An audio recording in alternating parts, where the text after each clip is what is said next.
for a lot more. They deserve better. Mr Chair. I call Sue Moroney. Thank you, Mr Chair. The previous speaker who just sat down, that was a very good contribution indeed from Andrew Little, but Mike Sabin's contribution to this debate, I think, needs some revisiting, because he talked about this side of the House not supporting bills that apparently his government has brought into this chamber that create jobs.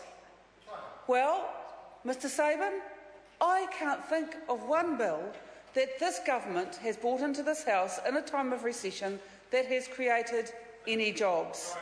So it just does need to be put on the record that the national government thinks that actually attacking workers' rights and actually thinks that attacking beneficiaries is a bill that creates jobs. It is simply a nonsense. But it is not the only nonsense that Mike Sabin spoke about, because he also said, well, actually this wasn't a nonsense. One thing that he said that I agreed with was that one of the best ways out of poverty is work.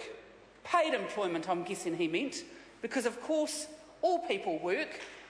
Some of us get paid and some of us don't. So paid employment. But here's the difference. Labor actually delivered that vision to this country, actually delivered increased employment opportunities when in government. Didn't just bang on about how useless New Zealanders are, putting people down and taking these sort of punitive measures, but actually provided the stimulation in the economy, because it is a stimulated economy that creates work, and it is work that creates jobs.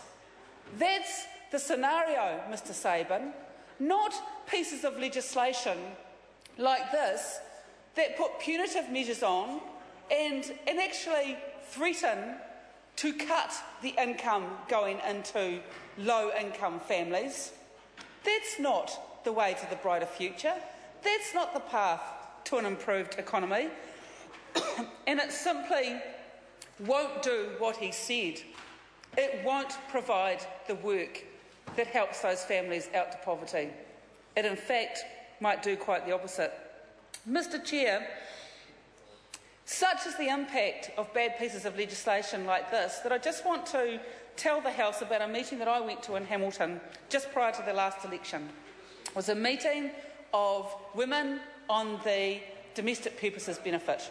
They invited candidates for the election to come in, meet them face to face and hear their actual stories, put a face on people who that side of the House like to bash continually, beneficiaries. I think David Bennett was there. I know for certain he says he was.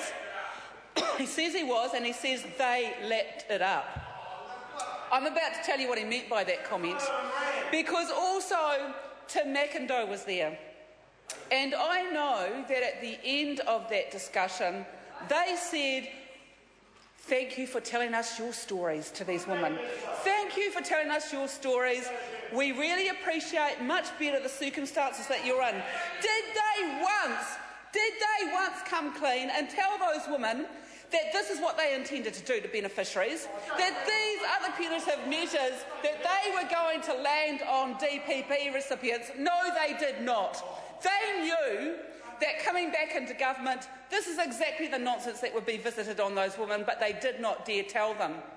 The other sad part about that meeting, Mr Chair, is that one of the women, when she spoke, said to us, I'm not like those other DPP recipients.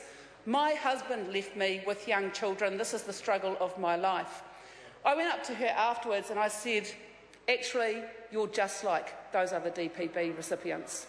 Please do not fall into the trap of listening to what the National Party says, because they would have us believe that every single one of those DPP recipients is a 16-year-old who deliberately goes out to make her life miserable by getting pregnant at the age of 16. And this woman, who was a recipient of the DPP herself, had actually thought that that's what every other DPB recipient was like. She thought she was unusual. My message to her was she was being a great mother, a wonderful role model in difficult circumstances to her children. She was like all of those other recipients. Call Chris Farfoy. Thank you very much, Mr Chair, for letting me speak to part 2 of the Social Security Benefit